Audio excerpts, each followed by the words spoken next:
Hello ladies and gentlemen, OrdinaryBiscuit here, and today I have another video for your face. First of all, I'd like to address the fact that I do have another channel, which I don't remember if I actually announced this in a video or not, but I have another channel especially for reading creepypasta now. I think I did announce it, but it's Biscuit Reads, which you can find in the description. I've been reading creepypasta stories on there. And also on the end card of this video, there's going to be a reading that I did for the Creepypasta website for their YouTube channel, which they started rather recently. So yeah, I've done some. If you like creepypasta, go check that out. And thank you for your support as always. Anyway, getting on with the video. I watch a lot of YouTube, but it's not often that a certain video will spark something within me and bring about a video topic. But today is one of those days. EposVox posted a commentary on his gaming channel titled, "The right answer for you may not be the right answer now." So for some people we look back and ask, what if? What if I'd done things differently? Followed through with an idea, where would I be now? My life could be so much better. I find myself a victim of this on late nights of staying awake and contemplating life and many thoughts in my head. And, you know, I'm sure many people do this and they dwell on the past, even though it's not a healthy habit to do so. Sure, we should learn from our past and from our past mistakes, but we shouldn't dwell on the past, because the fact of the matter is we can't change the past. There's nothing we can do about it. The past has happened and there's nothing you can do about it. Anyway, moving on and addressing Epos's points during his commentary. He talks about his experiences as a content creator, which obviously I'm going to find rather relatable as a content creator. And he talks about how his, first big break as a YouTuber, quote unquote big break as a YouTuber, which was the opportunity to have a dual commentary with Vicstar, who, if you don't know who Vicstar is, back then Vicstar was a big Call of Duty YouTuber. I don't know if he still does Call of Duty today, but he was a big Call of Duty guy back in the day. I think he did like throwing knife montages and commentaries and that kind of stuff. Well, that's what I remember anyway, but all very cool, all old Call of Duty stuff anyway. But yeah, he talks about his quote-unquote first big break and how if he'd perhaps stuck to Call of Duty content, how he could have grown to a much greater level. Sure, Epos might have grown from this, but also he'd have to follow a path he didn't enjoy as much. So he moved away from Call of Duty to Halo, and then eventually the tech videos that he makes today. But he could have grown. He could have grown further and gained some more subscribers or whatever if he stuck to Call of Duty content. Though Epos does talk about this and how he does not regret though, because he knew that sticking to Call of Duty would make him unhappy. Also, the biggest part being the fact that he wasn't really ready for that kind of attention as a YouTube content creator. Sure, he could have stuck to the level of standards back then, but he was going on about not being ready for the responsibility of having so many people watching you and having that kind of attention, and how he didn't actually know what he wanted to do, as many people don't know what they want to do with their lives and with YouTube or whatever. So yeah, life is a journey, and we all must learn methods and flaws, because life is a journey about self-discovery. And what would be the point in living if everything you ever wanted just landed in your lap? It was just given to you.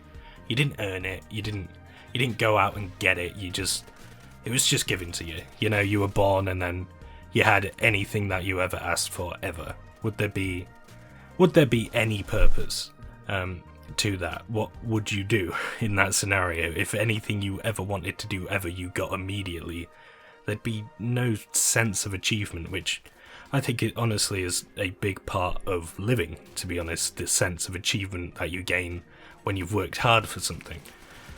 Anyway, moving on, I'm going to turn the page. I've got my book of knowledge, you know how it is. Talking about my examples, and we're going to talk about YouTube, not my personal life, because Jesus, it's gonna get really depressing if I go on about my personal life. But talking about my examples in terms of YouTube, I never really had this big opportunity. I've never blown up, quote unquote blown up. But every day I question myself, my content, and whether or not I'm doing the right thing. But, you know, I am proud of my progress so far, and I do feel a lot closer to finding my place and my thing on YouTube and in life, and in what I want to do. So, like, I don't have an example of blowing up or a big opportunity, but the closest thing I do have, one of the highlights of this channel's history, at least for me, a lot of people don't actually know about this, but one of the highlights of this channel's history for me was the last time I responded to a commentary, a video like this, which was this C Nana's Mindset, where I responded to a C Nana's commentary that really inspired me to make a video, which C Nana's actually saw and commented on, and you know, I fangirled out, definitely fangirled out, and yeah, it was a big moment for me, I think, in terms of the channel's history, because C Nana's was and still is one of the inspirations that got me, you know, really starting YouTube, actually trying to improve on YouTube. So, you know, it was absolutely massive for me. It didn't really change anything, it just drove things on some more for a little while. Unfortunately though, even though around this time my channel was doing rather well, considering I had about 50 something subscribers, I was getting like 100 views a video, which is insane. I don't think I even get that now. But yeah, unfortunately, a bit later, my consistency fell, and I've had a few stages of this while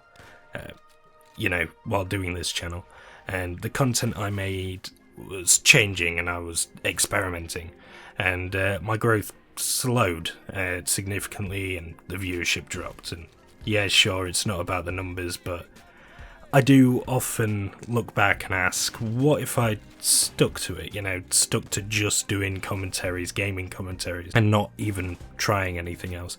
But I come to realise that the inconsistent and experimental phases of my channel have taught me a great many things, not only about video production, but about me, about myself, about my work ethic, and you know, I don't actually regret not sticking to gaming commentaries and just doing gaming commentaries. Sure, I took a break from gaming commentaries for a long time, and then eventually came back to it, because gaming commentaries is actually one of the things that I enjoy doing most. But I would have never have known what I enjoy doing most if I hadn't had that phase of trying different things. And sure, I've learned some content types that I'm never gonna do, and I've learned some content types that aren't gaming commentaries that I'm going to do. So, you know, it was a big thing, and I don't regret, and it's really good. So this video is pretty rambly, but the point is that looking at things with hindsight it's not good, and hindsight can actually be a burden if you allow it to be so, because with hindsight you can see everything about the past. You know everything about the past because it's already happened, and you can't actually change it. And it's very easy to ask, what if? And oh, what if I could go back and tell myself what I could do, you know, the things that I could do, and maybe I could have achieved a different goal or be somewhere better in life right now.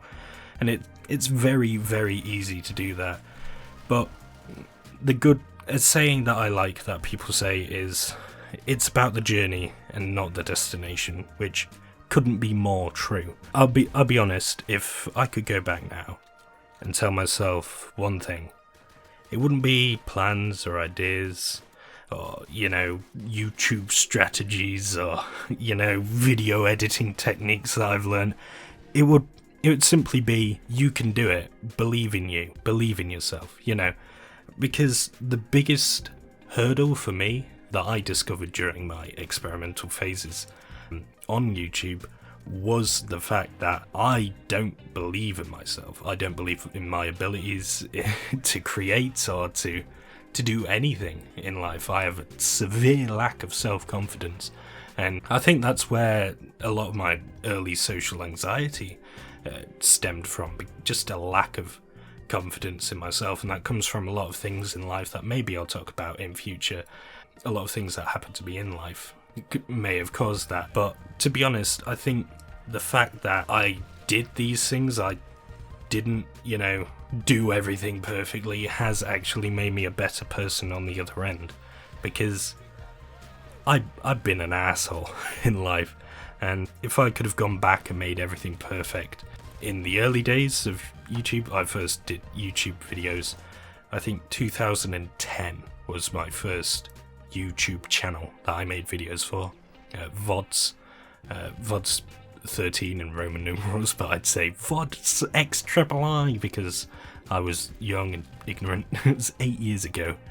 8 years ago, oh, I was 13 when I made that YouTube channel, Jesus Christ. But yeah, if I'd have gotten fame back then, I certainly wouldn't have been ready for it, and if I'd got famous, I'd probably have become an asshole, in terms of, more than I already am. I am an asshole, but I'd have become a self-righteous asshole if I'd have gained success immediately. So, rambling aside, this video was obviously in response to Epos Vox's video, so be sure to check that out in the description, and I'm going to try and put it on the end card. I don't know if it lets you put other people's videos on the end card along with Biscuit Reads, so be sure to check out the other Creepypasta channel if you want to. If you found this video interesting or you have any questions to ask me whatsoever, leave them down in the comments, and I'll have a chat, because I do love engaging in the comments.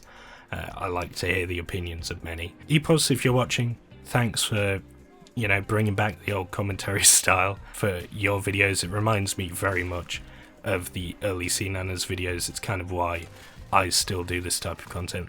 Thanks for making a topic that I'm obviously quite passionate about. Anyway, let's try and end this. This has been OrdinaryBiscuit. Thanks a lot for watching. Be sure to subscribe and like and all that for Jazzle. I don't fucking know. Do whatever you want. It's 5:30 AM. I'm tired. Okay. Subscribe, check out Biscuit Reads and all that jazz, and check out Epos's video. Thanks a lot for watching. This has been OrdinaryBiscuit, and until the next time, farewell.